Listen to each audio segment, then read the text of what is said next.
दादाजी, दादाजी, ये क्या है?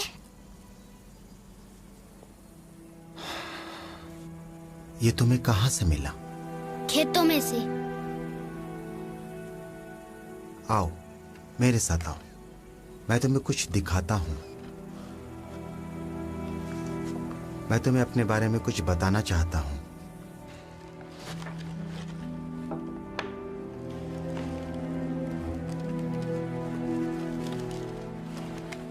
योशिया, अभी तो तुम बच्चे हो, पर एक दिन तुम मेरे बारे में सब कुछ जान ही जाओगे।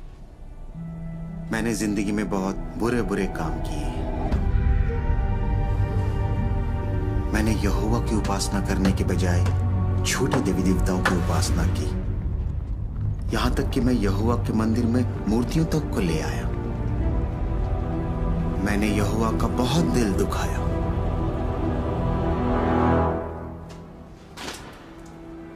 इसलिए उसने मुझे सजा दी। मैंने यहोवा से गिड़गिड़ाकर माफी मांगी। क्या उसने आपको माफ किया? हाँ, यहोवा बहुत दयालु है। बेटा, इन खर्रों में यहोवा के भविष्यवक्ता यशायाह के शब्द लिखे हैं। मूर्तों को तराशने वाले सब के सब बेकार हैं, और जो मूर्तें उन्हें प्यारी हैं वो उनके किसी काम की नहीं। उनके साक्षी बनकर वो ना तो कुछ देख सकते हैं और ना समझ सकते हैं। अब मैं चाहता हूं कि आगे की कुछ आयतें तुम पढ़ो। यहां एक आदमी एक पेड़ को काटता है, पर वो उसका क्या करता है? लकड़ी के आधे हिस्से से वो आग जलाता है, फिर उसी पर गोश्त भूनता है, जी भरकर खाता है और आग सेक कर कहता है, वाह, इसकी गर्मी अच्छी लग रही है। क्या ऐसा करना गलत है दादाजी? नहीं मेरे बच्चे, पर चलो देखते हैं कि वो बाकी के हिस्से का क्या करता है। बची हुई लकड़ी से वो देवता की एक मूरत बनाता है, उसके आगे झुककर उसकी पूजा करता है और उससे प्रार्थना करता है, बचा ले, क्योंकि तू ही मेरा ईश्वर है। ये तो गलत है। पर योशिया, ये गलत क्यों है? क्योंकि वो यहोवा नहीं है, बस एक पेड़ है। पर बेटा, अगर हम ऐसा करें तो यहोवा को कैसा लगेगा? यहोवा नहीं चाहता कि हम किसी और ईश्वर को माने। बिल्कुल सही कहा। और क्या दूसरे ईश्वर हमारी प्रार्थना सुन सकते हैं? नहीं, सिर्फ यहोवा। और योशिया, यहोवा तुम्हारी प्रार्थनाओं को भी सुनना चाहता है। मैं हमेशा उससे प्रार्थना करता हूँ। दिन में कई बार उससे प्रार्थना किया करो, मगर दिल से। तब पता चलेगा कि तुम उससे प्यार करते हो और उसके दोस्त बनना चाहते हो। अगर तुमसे कोई गलती हो जाए तो यहोवा से प्रार्थना करो कि वो तुम्हें माफ कर दे। अगर मैं 100 बार गलती करूं? हाँ, 100 बार करने पर भी। 1000 बार? हाँ। और लाखों बार करूं तो? हाँ, तब भी वो माफ करेगा। अगर तुम उससे माफी पाने के लिए प्रार्थना करो और अपनी तरफ से सही काम करने की पूरी कोशिश करते रहो।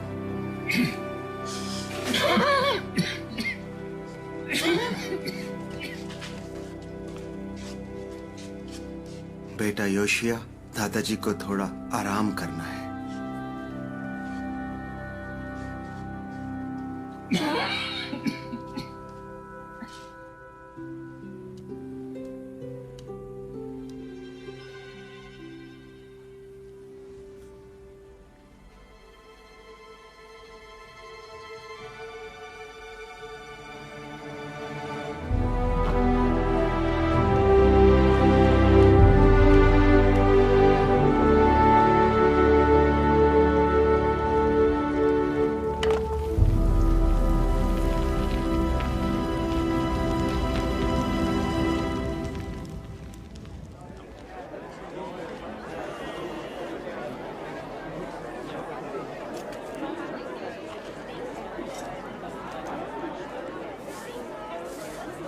मुझे बाकी की कहानी सुनाओ ना। तो कहाँ था मैं? स्वर्गदूत पर। अरे हाँ, फिर यहोवा का स्वर्गदूत स्वर्ग से नीचे आया और फुश, और उसने सनहरीब के 1,85,000 सैनिकों को मार गिराया। सच में? हाँ, तब राजा हिजकिय्याह ने एक बात सीखी कि हम यहोवा पर हमेशा भरोसा कर सकते हैं। आपके साथ मंदिर जाना अच्छा लगता है। सपन्या,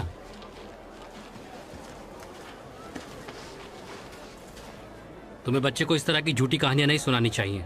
राजा ने मुझे योशिया को मंदिर ले जाने मुझे के पता लिए है कहा। तुम कहाँ जा रहे हो। उन्होंने तुमसे जो भी कहा हो, पर मेरा बेटा तुम्हारे साथ क्या? पिताजी, आपका आराम करना चाहिए। योशिया मंदिर जाना चाहता था और मैंने ही सपन्या से कहा कि वो मेरा इंतजार ना करे और योशिया को ले जाए। तुम तो हमारे साथ चलोगे नहीं, लेकिन तुम योशिया को मंदिर जाने से नहीं रोक पाओगे।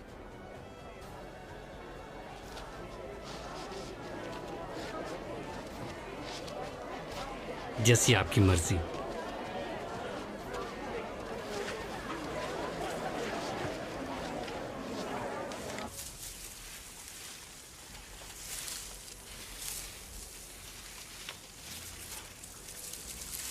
एनान, ये वाला कैसा है?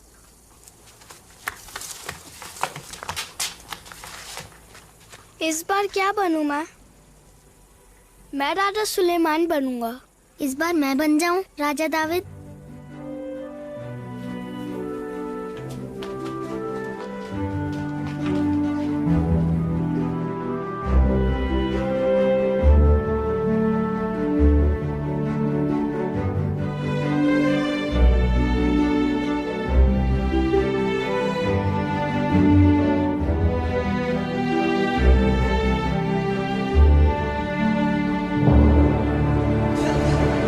जल्दी, राजा ने योशिया को बुलाया है, उसे जल्दी लेकर आओ। योशिया कहाँ है? वो बस आ रहा है मालिक। दादाजी। योशिया, मेरे बेटे, मेरे बच्चे। आपको कुछ नहीं हो सकता, जल्दी ठीक हो जाओ दादाजी। मैं आपके बिना नहीं रह पाऊंगा। बेटा, तुम अकेले नहीं हो। यहोवा तुम्हारे साथ है और तुम्हारा चचेरा भाई सपन्या भी। यहोवा पवित्र परमेश्वर है और तुम्हें उसकी उपासना उसकी मर्जी के हिसाब से करनी चाहिए, जिस तरह वो चाहता है। मंदिर में जो बलिदान चढ़ाए जाते हैं और त्योहार मनाए जाते हैं, उनकी मदद से हम यहोवा के दोस्त बन पाते हैं। मैंने सच्ची उपासना को बहाल करने की कोशिश की, लेकिन लोग अब भी ऊंची जगहों पर बलिदान चढ़ाते हैं। यहोवा के मंदिर को हम लोग भूल गए हैं। जब लोग यहोवा की उपासना करते थे उसकी मर्जी के मुताबिक, तो वो लोग बहुत खुश थे। यहोवा की उपासना और उसका मंदिर दोबारा वैसा हो सकता है।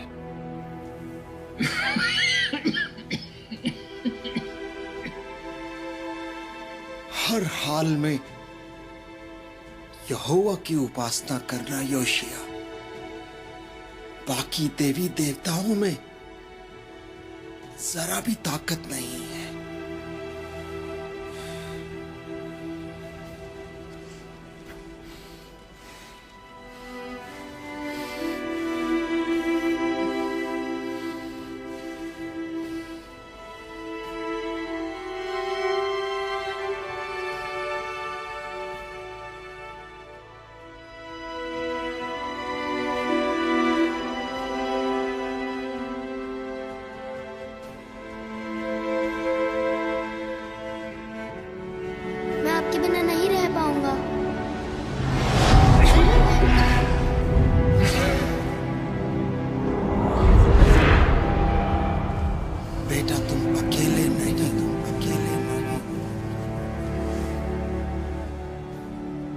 यहोवा तुम्हारे साथ है, यहोवा तुम्हारे साथ है।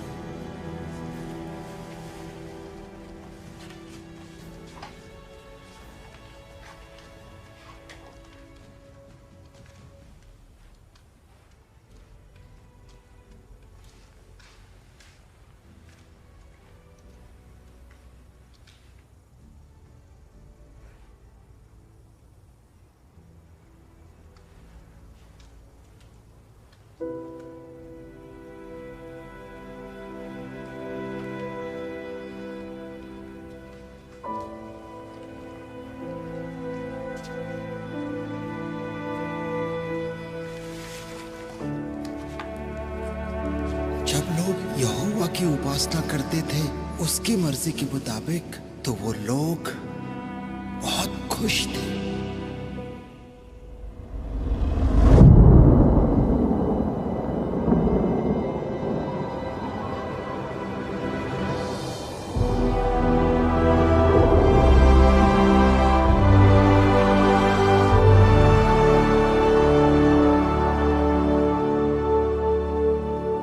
योशिया,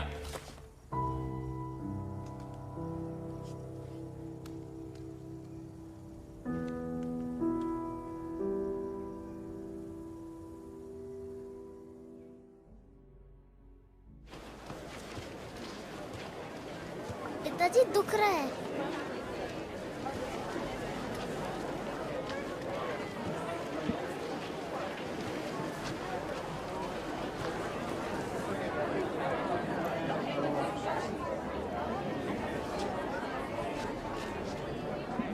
हमारी मूर्तियां बिक रही हैं ना? बेनमतान ये मूर्तियां इतनी खूबसूरत हैं कि लोगों की भीड़ लग जाती है और धड़ाधड़ बिक रही हैं। बहुत खूब, हमारी भी काफी कमाई हो रही है इनसे। इन्हें रखने से बाल की बरकत रहती है। इस बार की हमारी फसल बहुत अच्छी होगी। यहोवा को ये बिल्कुल पसंद नहीं। चुप हो जाओ। बेटा, हमें सारे देवी देवताओं की जरूरत है, सिर्फ यहोवा की नहीं। लेकिन दादाजी तो ऐसा नहीं कहते थे। वो कहते थे कि बाकी देवी देवताओं में जरा भी ताकत नहीं है। आवाज नीचे। तुम्हारे दादाजी, उन्होंने तो खुद तोपेत में इतने सारे बलिदान चढ़ाए हैं।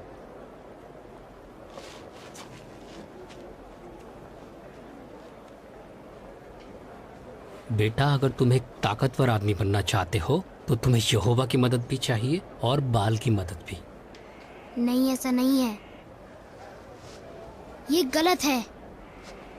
यहोवा की उपासना करने के लिए हम सबको मंदिर में जाना चाहिए।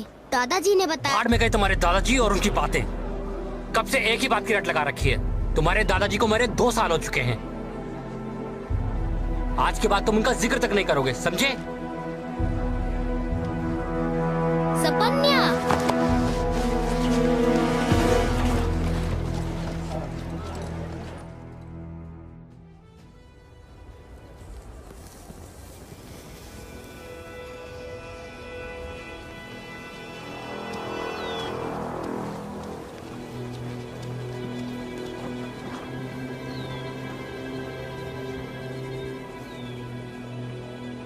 एनान, चल यहाँ से निकलते हैं। एनान,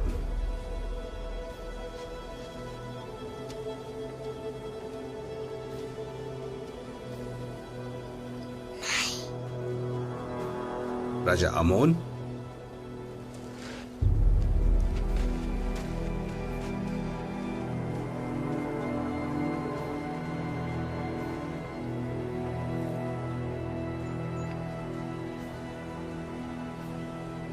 योशिया,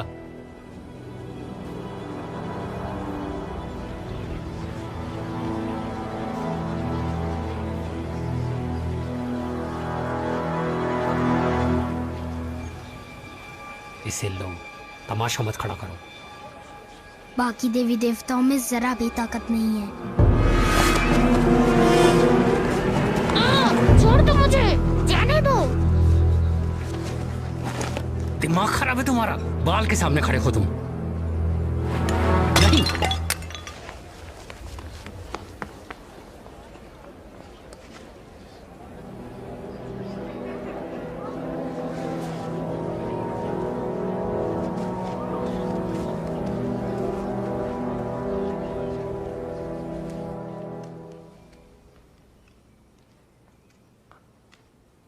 अगर इस साल बारिश नहीं हुई तो इसका जिम्मेदार योशिया होगा। आज उसने जो हरकत की वो माफी के लायक नहीं है। उसकी क्या गलती है? वो हर समय अपने दादाजी के साथ रहता था। लड़के को सजा मिलनी चाहिए। तमीज से बात करो वरना जबान खींच लूंगा। तुम हो गए यहाँ के बाल के पुजारी, पर मैं राजा हूं यहाँ का। आप सही कह रहे हो मालिक। जाओ, निकल जाओ यहां से, और वो भी ले जाओ। नहीं, इसे मैं आपके पास ही छोड़ रहा हूं मेरे मालिक।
बेटा, तुम अकेले नहीं हो। यहोवा तुम्हारे साथ है, और तुम्हारा चचेरा भाई सपन्या भी।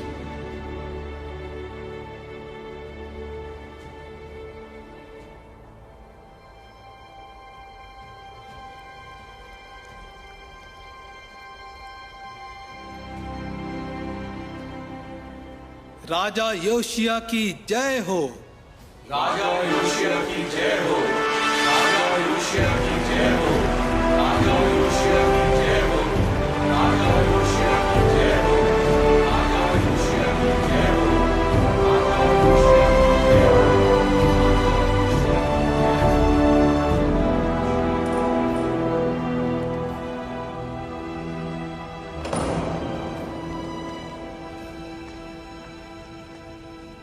एनान,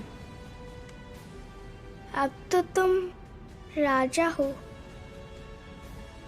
भविष्यवक्ता सपन्या, क्या हाल है तुम्हारे? तुम्हें देखकर अच्छा लगा। मालिक, मैं समझ सकता हूं ये सब आपके लिए आसान नहीं है। मैं आपके पिता की बहुत इज्जत करता था। वो एक बहुत ही अच्छे आदमी थे, सबको अपनी मर्जी से उपासना करने देते थे। हुजूर, आपके पिता अक्सर मुझसे जरूरी मामलों में सलाह मशवरा करते थे।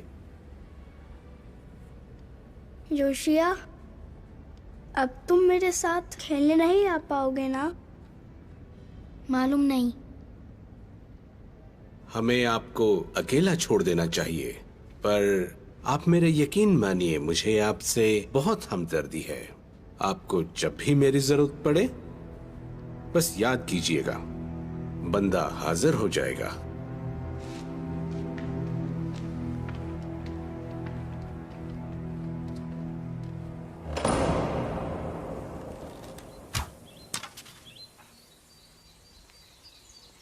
कोई बात नहीं, एक और बार कोशिश करते हैं।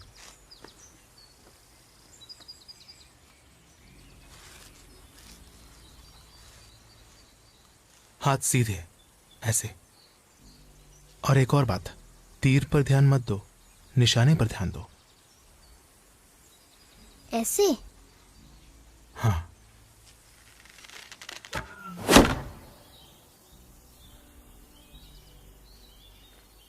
अरे वाह,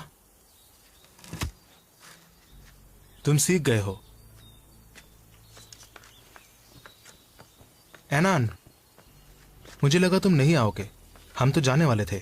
चलो देखते हैं कौन निशाने पर पहले मारता है। तुम ही मारोगे? इतना अभ्यास जो कर पाते हो। करना पड़ता है भाई, यहोवा के दुश्मनों को हराना जो है। पहले के राजाओं से हम अच्छे बुरे के बारे में बहुत कुछ सीख सकते हैं। अगर हम उनकी जिंदगी पर गौर करें तो हम एक बात सीखते हैं कि यहोवा से प्यार करो और बुराई से नफरत। बहुत बार सुना है, पर क्या फर्क पड़ता है? ज्यादातर राजा तो बुरे ही थे। मैं मानता हूँ कुछ राजा थे बुरे, उन्होंने यहोवा पर भरोसा नहीं किया, ना ही उसके दोस्त बने। जब राजा यहोवा की खोज नहीं करता तो सब भुगतते हैं, अच्छे लोग भी। इसलिए हम वो गलती नहीं करना चाहते जो उन्होंने की। तुम बताओ, क्या राजा का लोगों पर असर पड़ता है? पड़ता तो है। दादाजी ने सब कुछ सही करने की पूरी कोशिश की। पिताजी कहते हैं राजा मनुष्य थोड़े क्रूर थे, पर वो लोगों पर कुछ थोपते नहीं थे। काफी आजादी थी उनके राज में। एनान, जब हमें छूट दी जाती है तो हमारी एक जिम्मेदारी भी बनती है। हमारी जिम्मेदारी बनती है कि फिर वही भाषण। हमारी जिम्मेदारी बनती है कि हम फैसला करें कि हम किसकी उपासना करेंगे, यहोवा की या दूसरे ईश्वरों की। पिताजी कहते हैं कि जब अशूरियों ने राजा मनुष्य को रिहा कर दिया था, तब से वो एक ही ईश्वर की उपासना करने लगे। इसलिए वो हर छोटी छोटी बात पर जिद करने लगे, और तू की तरह। उन्होंने बहुत कुछ सहा, तब जाकर उन्हें यकीन हुआ कि सिर्फ यहोवा ही सच्चा परमेश्वर है। तुम्हें क्या पता उनके बारे में? हाँ, मेरे पिताजी ने जो देखा वही बोला उनके बारे में। उन्हें अपना मुंह बंद रखना चाहिए। तुम ऐसा कैसे कह सकते हो? तुम्हारे पिताजी उन पर भरोसा करते थे, तुम्हें भी करना चाहिए। वैसे भी तुम एक वक्त पर यहोवा, बाल, मलकाम या किसी भी देवता को पूछ सकते हो। तुम्हें सच में लगता है हम ऐसा कर सकते हैं? क्यों नहीं? हाँ, तुम्हारे पिताजी कुछ भी बोलते हैं। तो तुम्हारा मतलब है कि मुझे उनकी नहीं सुननी चाहिए। नीति वचन में लिखी बात भूल गए हो क्या? आपने जन्म देने वाले पिता की सुन। हाँ, हमें अपने माता पिता की इज्जत करनी चाहिए, लेकिन हम और हमारे माता पिता, हम सब यहोवा के लिए जीते हैं। अगर हमारे माता पिता कुछ ऐसा करते हैं जिससे यहोवा नफरत करता है और हम उनका साथ देते हैं, तो उसे कैसा लगेगा? वो मुझे पागल कर देता है। मेरे दादाजी ऐसे थे, वैसे थे, तुम उनके बारे में कुछ नहीं जानते। सपन्या एक नबी है, तुम्हें उसकी सुननी चाहिए। नबी तो आते जाते हैं, वो तो अभी बच्चा है। नबी क्या बनेगा? उसकी उम्र ही क्या है, 25 साल? हम सिर्फ यहोवा की ही उपासना क्यों करें? लोग तो हजारों ईश्वर को पूछते हैं आज। उसके सामने सोच समझ कर बोला करो। वो खुद को कुछ ज्यादा ही नेक समझता है और एक दिन सबको ले डूबेगा। तुम्हें उसकी सोच सुधारनी चाहिए। उसे समझाओ कि उसे सब कुछ देखकर चलना चाहिए। समझाओ? सपन्या कहता है कि वो राजा दावीद के जैसा है। उस धोखेबाज की तरह जिसने किसी और की पत्नी पर नजर डाली। क्या बात है?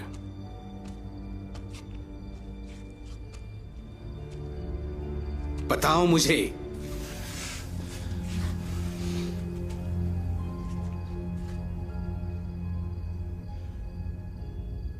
उसकी बात सही निकली तो? कौन सी बात सही निकली तो? कि सिर्फ एक ही सच्चा परमेश्वर है। बेटा, तुम समझ नहीं रहे। योशिया अब भी नासमझ है। उसके दादाजी समझदार थे, फिर उनकी भी बुद्धि भ्रष्ट हो गई। मैं क्या करूं? उससे बात करो, एक अच्छा राजा बनने में उसकी मदद करो। उससे कहो कि वो राजा मनुष्य की तरह लोगों को आजादी दे। मैं बताता हूं कि तुम उसे कैसे समझा सकते हो।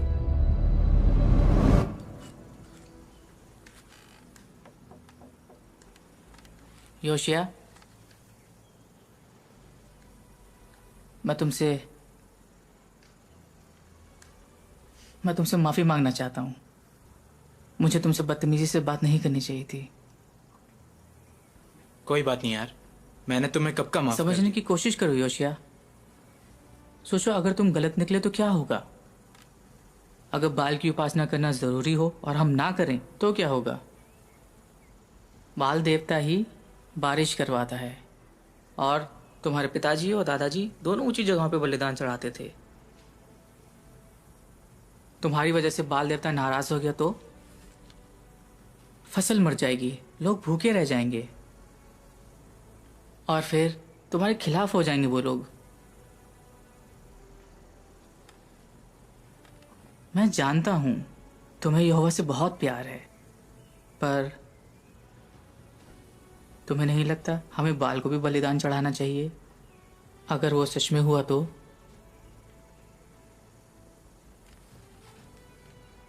मैं इस बारे में क्यों चिंता करूं, जब मुझे मालूम है कि यहोवा मौसम को काबू में रखता है, ना कि बारिश का कोई झूठा देवता।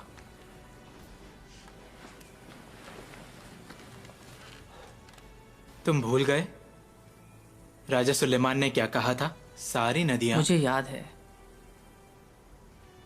सारी नदियां सागर में जा मिलती हैं, फिर भी सागर नहीं भरता। नदियां वापस अपनी जगह लौट जाती हैं और फिर से बहने लगती हैं। हाँ, बिल्कुल जैसे यहोवा ने बनाया। हमने ये साथ में पढ़ा था। पर कुछ लोग कहते हैं कि खर्रों को बदला गया है। क्या पता ये देवता हमसे कुछ कहना चाहते हैं। याद है जब हम छोटे थे तो हम खेतों में खेलते थे? हाँ, तो तुम हमेशा राजा सुलेमान बनते थे। यहोवा ने सुलेमान को बुद्धि और दौलत दी, पर तुम्हें याद है ना आखिर में उसके साथ क्या हुआ? उसकी पत्नियों ने उसके दिल को दूसरे देवताओं की तरफ बहका दिया और फिर दाऊद की तरह उसका दिल यहोवा पर पूरी तरह नहीं लगा रहा। मैं वो गलती नहीं करना चाहता।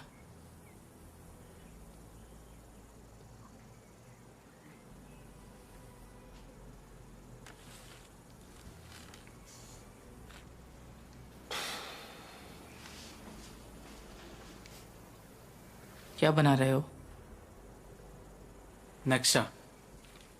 दादाजी कहते थे कि जब लोग सही से यहोवा की उपासना करते थे तो मंदिर बहुत सुंदर था। ऐसा फिर से हो सकता है।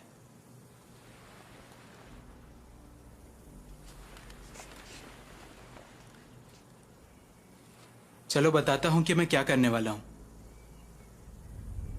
आप समझ क्यों नहीं रहे? वो सारी ऊंची जगहों को हटाने की सोच रहा है देश से। मैं सब समझ रहा हूं। जब उसके दिमाग में उठने वाली बेहुदा तरकीबें देश का कानून बन जाएंगी, तब लोगों की खुशियां छिन जाएंगी। लोग अपनी मर्जी से उपासना नहीं कर पाएंगे। उसके दकियानूसी कानूनों का नतीजा ये होगा कि लोग घुटन महसूस करने लगेंगे। कुछ समझ में आया तुम्हें? कुछ बहुत ही अशुभ होने वाला है।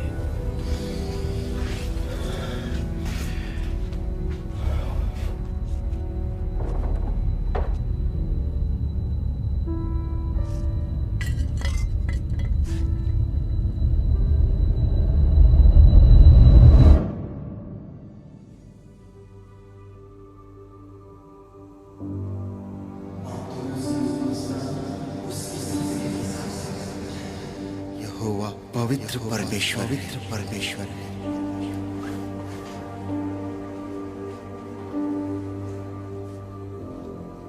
और तुम्हें उसकी उपासना उसकी मर्जी के हिसाब से करनी चाहिए।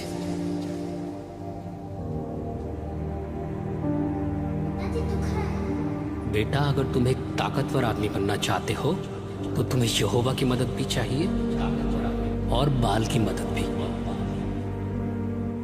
जब राजा यहोवा की खोज नहीं करता तो सब भुगतते हैं, अच्छे लोग भी। सोचो अगर तुम गलत निकले तो क्या होगा? तुम्हें नहीं लगता हमें बाल को भी बलिदान चढ़ाना चाहिए? अगर वो सच में हुआ तो?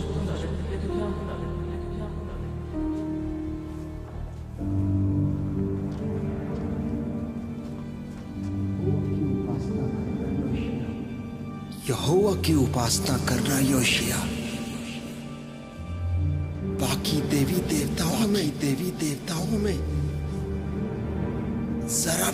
ताकत नहीं है, ताकत नहीं है, ताकत नहीं है।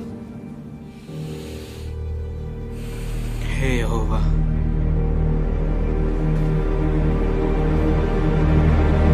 हमारे परमेश्वर के नगर में अपने पवित्र पहाड़ पर यहोवा महान है, सबसे ज्यादा तारीफ के काबिल। बहुत अच्छे। फिर लिखा है, दूर उत्तर में शान से खड़ा। कौन सा पहाड़ है? कौन बताएगा? सिय्योन पहाड़। क्या बात है, आप दोनों को तो सब याद है। अच्छा, कहाँ है सिय्योन पहाड़? यहाँ पर पिताजी, इसी जगह। कहाँ? मुझे तो नहीं दिख रहा। कहाँ है फिर? यहीं पर पिताजी, हम सिय्योन पहाड़ पर ही रहते हैं। हमारा घर पहाड़ पर है। हाँ। सिय्योन पहाड़ इतना खास क्यों है? मैं बताऊं? हाँ बताओ बेटा। राजा दाऊद यहीं रहते थे।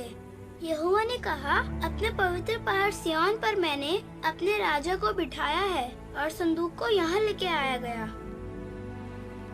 मुझे नहीं पता था हमारे बच्चे इतने होशियार हैं। अपने पिताजी पर जो गए हैं।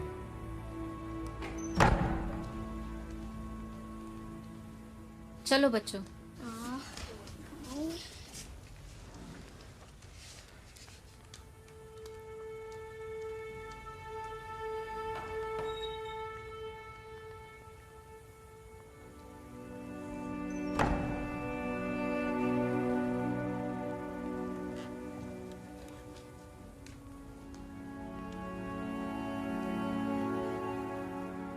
सपन्या, आज मेरे छोटे बेटे को खेतों में ये मिला और वो घर ले आया।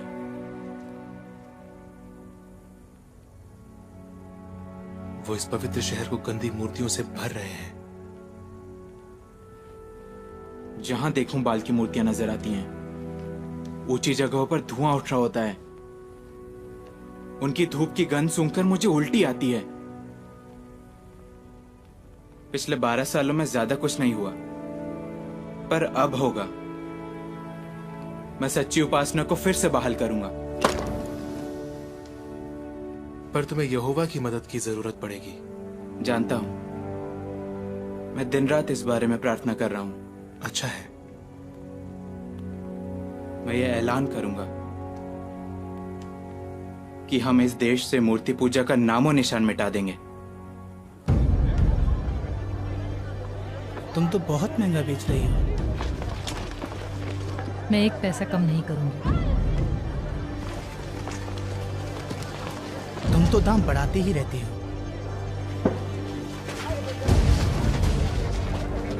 यहां से शुरू करो। नहीं।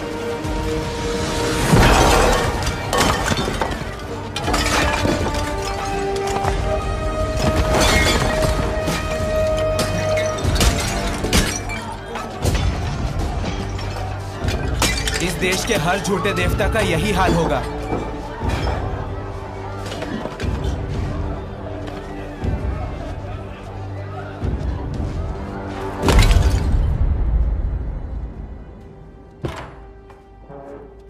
पिताजी,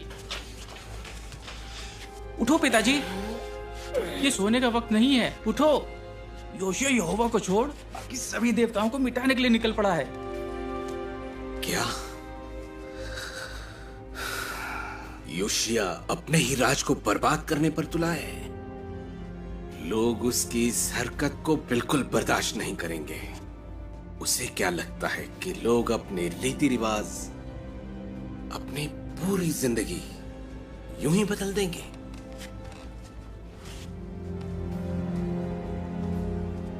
वो बेवकूफ है। बाल हमें बचाएगा।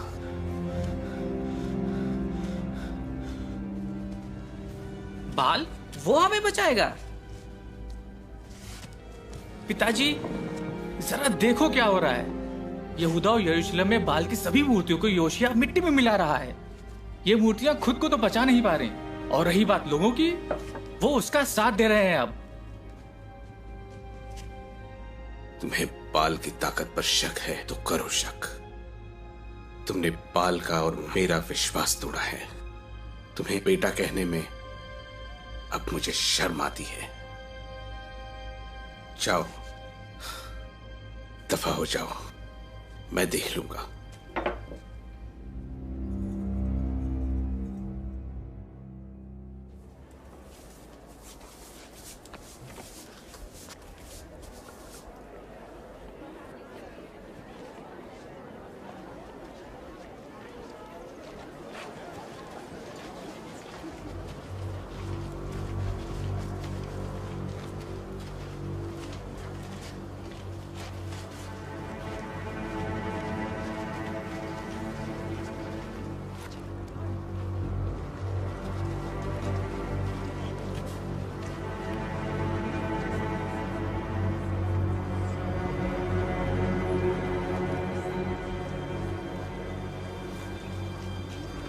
रानी हमूतल, मुझे कुछ कहना है आपसे। बस एक बार मेरी बात सुन लीजिए। बैन मत्तान, तुम्हें क्या कहना है? रानी साहिबा, राजा से कहिए कि वो ये सब रोक दे। ये पागलपन है। वो खुद को, अपने परिवार को और पूरे देश को तबाह करने पर तुले हैं।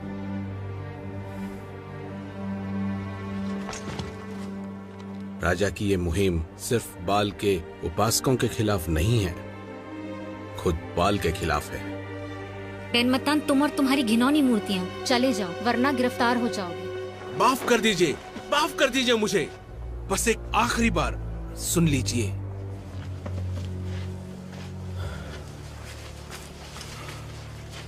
रानी हमूतल, मैं ये सब कुछ आपकी भलाई के लिए कह रहा हूं।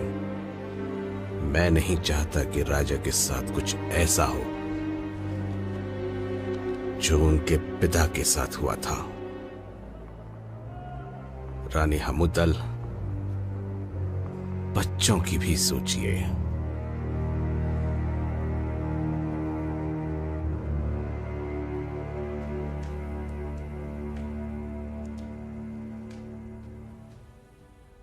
यहोवा के सामने वो बाल के उपासक कुछ भी नहीं है हमूतल। तुम बिल्कुल मत घबराओ। पर 1 साल से ज्यादा हो चुका है। हमें कब तक ये सब बर्दाश्त करना होगा? जब तक ये सब खत्म ना हो जाए। हाँ, आ जाओ। मेरे मालिक, भविष्यवक्ता सपन्ने आया है। उसके साथ कोई और भी है। ठीक है, उन्हें कहो मैं आ रहा हूं।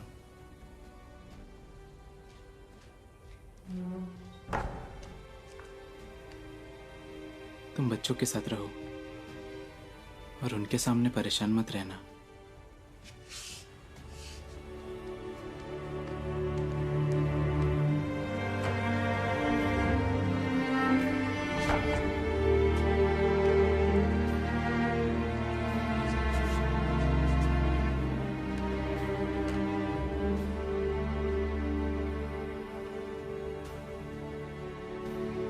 यहोवा, क्या मैं बेवकूफी कर रहा हूं? मेरे दादाजी भी इस देश में से ऊंची जगहों को नहीं हटा पाए, तो फिर मैं कैसे करूं?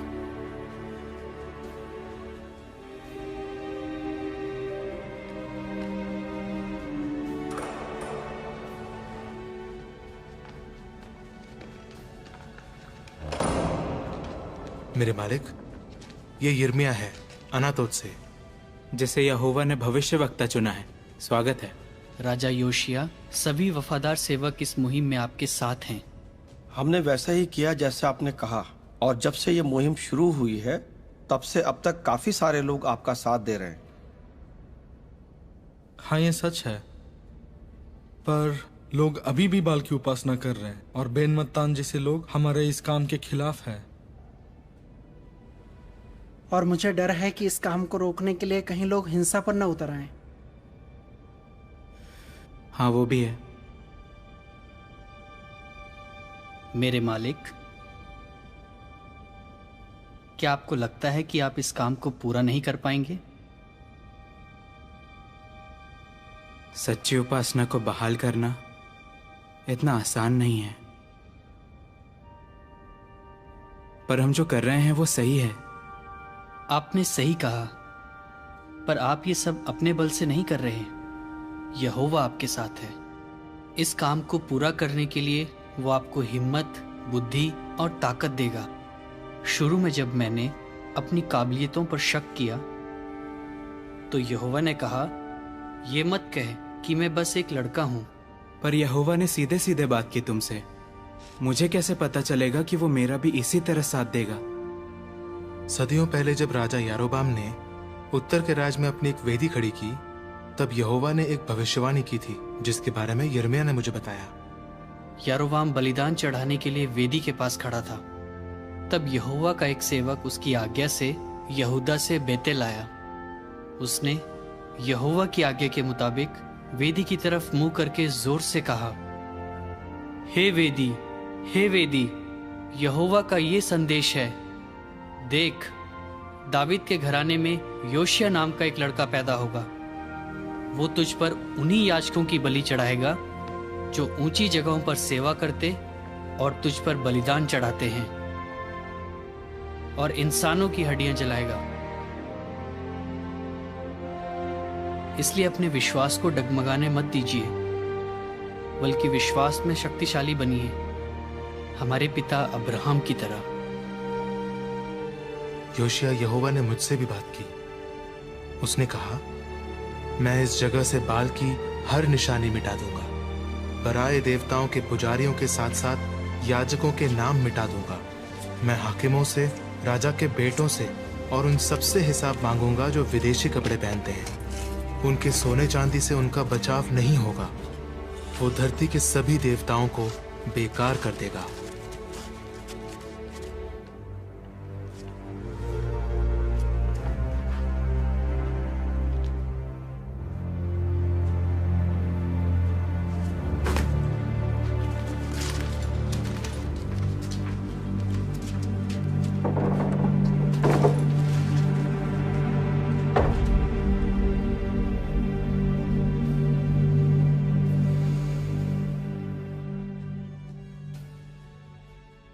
शापान, हम मूर्ति पूजा को काफी हद तक हटा पाए हैं, लेकिन मंदिर की हालत बहुत खराब है।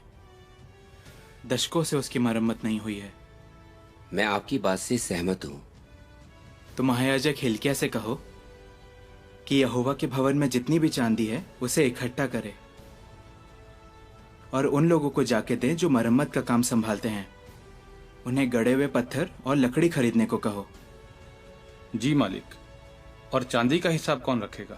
शापान? नहीं हुआ, चांदी का कोई हिसाब नहीं रखा जाएगा। ये सब भरोसेमंद आदमी है। ठीक है मालिक, जैसा आप कहें। जिस दिन दादाजी की मौत हुई थी उस दिन उन्होंने यहोवा के मंदिर का जिक्र किया था। मैंने इतने सालों तक इसे संभाल कर रखा ताकि एक दिन मैं उसके भवन की महिमा कर पाऊं।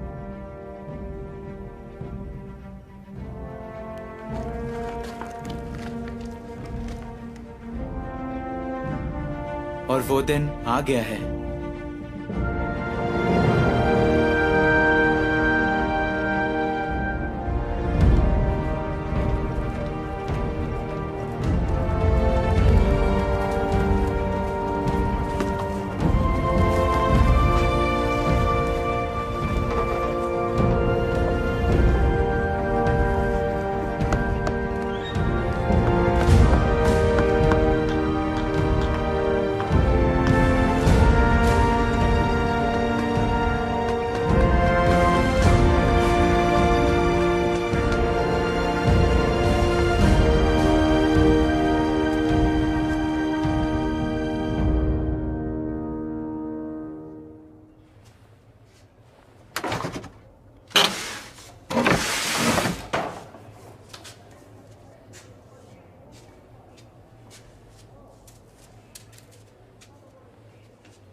हिल्किया, क्या हुआ?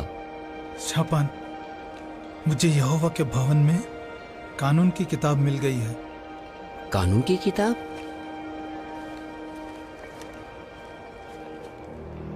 मैंने कानून का यह हिस्सा कभी नहीं देखा। शापान, इसे राजा यहोशिया के पास तुरंत लेकर जाओ।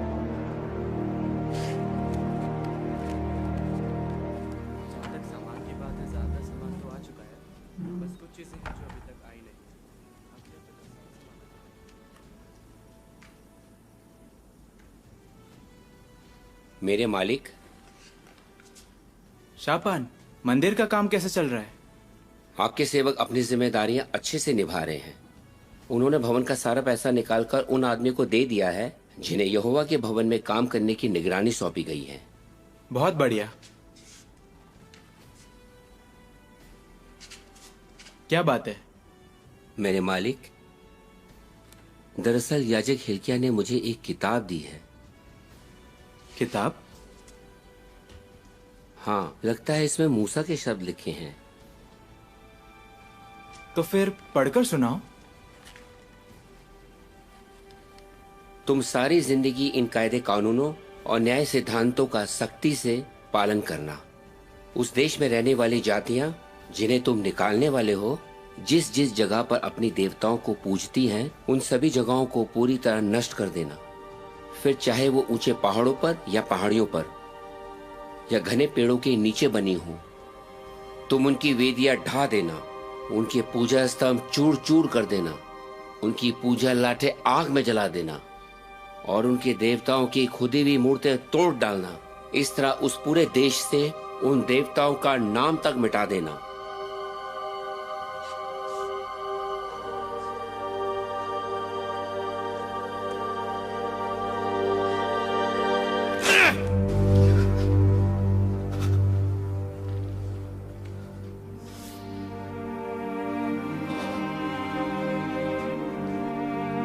जाओ, सब लोग हिल्किया के साथ जाओ। इस किताब में लिखी बातों के बारे में यहोवा से पता करो। हमारे पुरखों ने इस किताब में लिखी यहोवा की आज्ञाओं का पालन नहीं किया और उसे नहीं माना, इसलिए यहोवा का क्रोध बहुत भड़का हुआ है।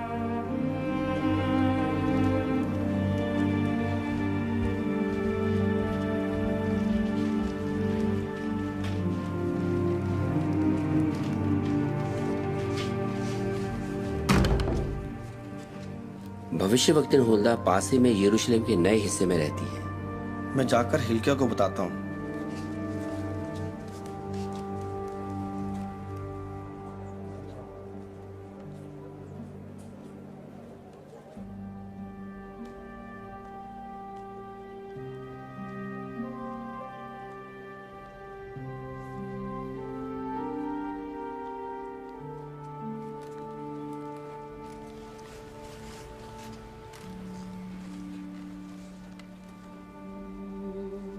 इस्राएल के परमेश्वर यहोवा ने कहा है, जिस आदमी ने तुम्हें मेरे पास भेजा है उससे कहना, मैं इस जगह पर और यहाँ रहने वालों पर विपत्ति लाऊंगा। उस किताब में लिखे सारे शाप उन पर आ पड़ेंगे जो यहूदा के राजा के सामने पढ़कर सुनाए गए हैं। उन्होंने मुझे छोड़ दिया है और वो दूसरे देवताओं के सामने बलिदान चढ़ाते हैं और अपने हाथ की बनाई चीजों से मुझे गुस्सा दिलाते हैं। मेरे क्रोध का प्याला इस जगह पर उंडेला जाएगा और इसकी आग किसी भी हाल में नहीं बुझेगी। मगर यहूदा के राजा से इस्राएल का परमेश्वर यहोवा कहता है, जब तूने सुना कि मैं इस जगह और यहाँ रहने वालों के साथ क्या करने वाला हूँ, तो इस बात ने तेरे दिल पर गहरा असर किया और तूने खुद को मेरे सामने नम्र किया और तू अपने कपड़े फाड़कर मेरे सामने रोया। इसलिए मैंने तेरी विनती सुनी है। तेरे जीते जी मैं इस जगह पर कहर नहीं ढाऊंगा। तू शांति से मौत की नींद सोएगा और तुझे अपनी कब्र में दफना दिया जाएगा। हमारे परमेश्वर की महिमा हो, उसने हम पर दया की। यहूदा और यरूशलेम के सभी मुखियाओं से कहा जाए कि वो यहोवा के भवन में इकट्ठा हों। मैं तुम्हें जो आज्ञाएं दे रहा हूं, उनमें से हर आज्ञा का तुम सख्ती से पालन करना। अगर तुम ऐसा करोगे तो तुम्हारा और तुम्हारे बच्चों का हमेशा भला होगा, क्योंकि तुम वही कर रहे होगे जो यहोवा की नजर में सही और भला है।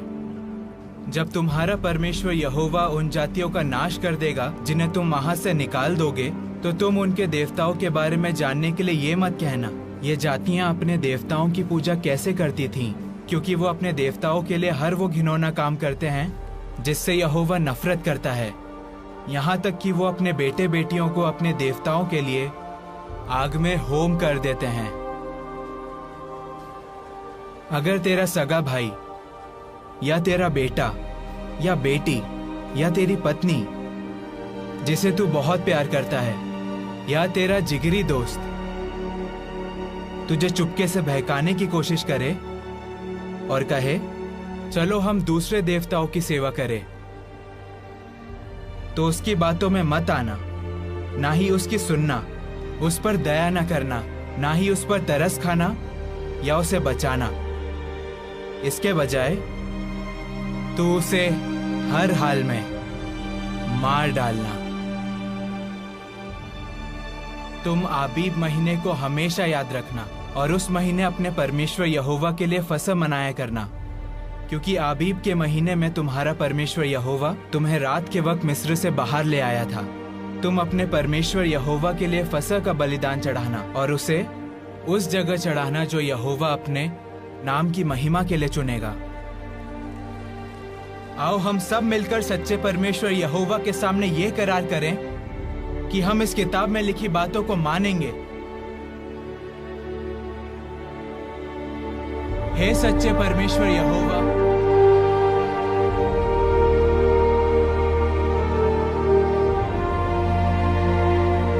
आमीन आमीन।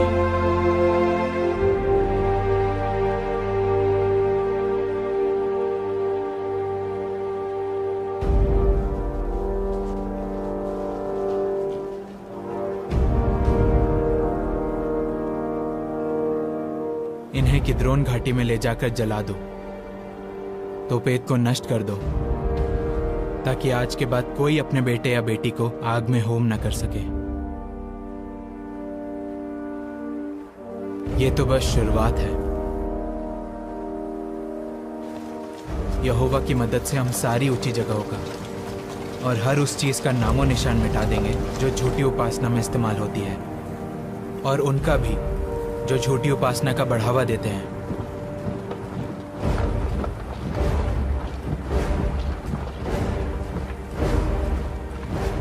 यहूदा को शुद्ध करने के बाद हम उत्तर में सामरिया के शहरों की तरफ बढ़ेंगे।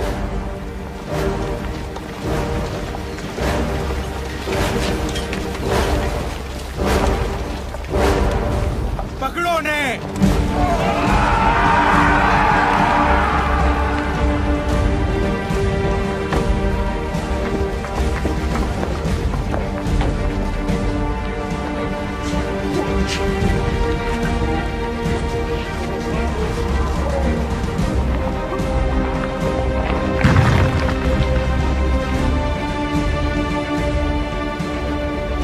जाओ।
ये किनकी कब्रें हैं?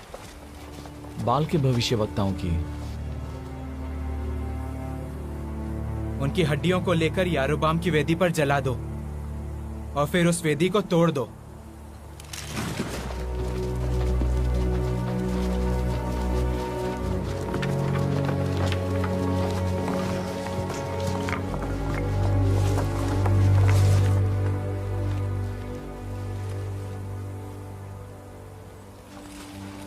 ये कब्र किसकी है? ये कब्र सच्चे परमेश्वर के सेवक की है। आप बेतल की वेदी के साथ जो करने वाले हैं उसके बारे में उसी ने भविष्यवाणी की थी।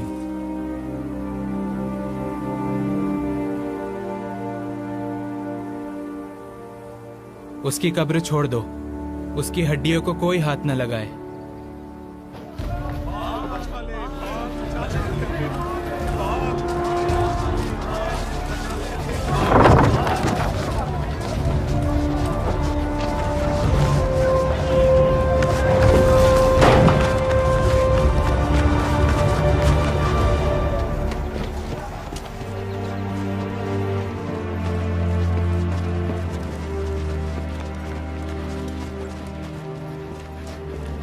पिताजी,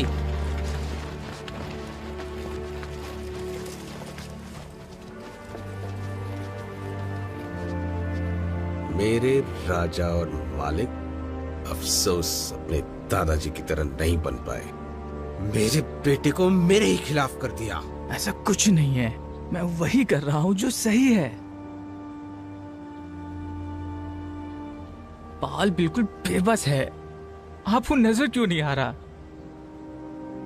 बेबस है?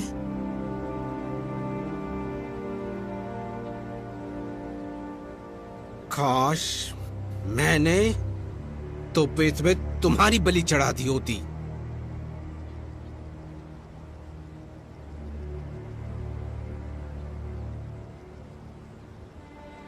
कोई भी आज के बाद ऐसा नहीं कर पाएगा।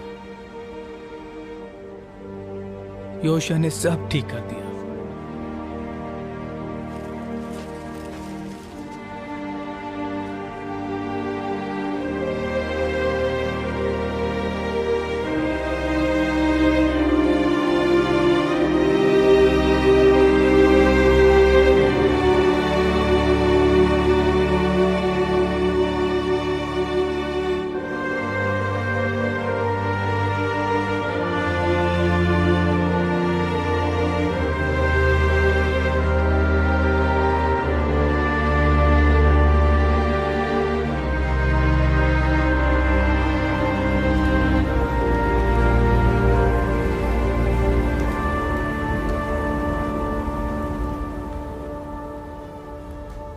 मेरे मालिक, आखिरकार हमने कानून के हिसाब से सब कुछ कर लिया है। पर एक चीज करना अब भी बाकी रह गया है। लोगों को आज्ञा दो कि वो यहोवा के लिए फसह मनाएं, ठीक जैसे करार की किताब में लिखा है। अगर लोगों के पास बलिदान चढ़ाने के लिए पैसे ना हो तो? मैं लोगों को अपनी भेड़ बकरियां और बैल दान में दूंगा। बहुत खूब मेरे मालिक। न्यायियों के जमाने से अब तक इतने धूमधाम से फसह यरूशलेम में आज तक नहीं मनाया गया।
मैं तुम्हें जो आज्ञाएं दे रहा हूँ उनमें से हर आज्ञा का अगर तुम सख्ती से पालन करोगे तो तुम्हारा और तुम्हारे बाद तुम्हारे बच्चों का हमेशा भला होगा।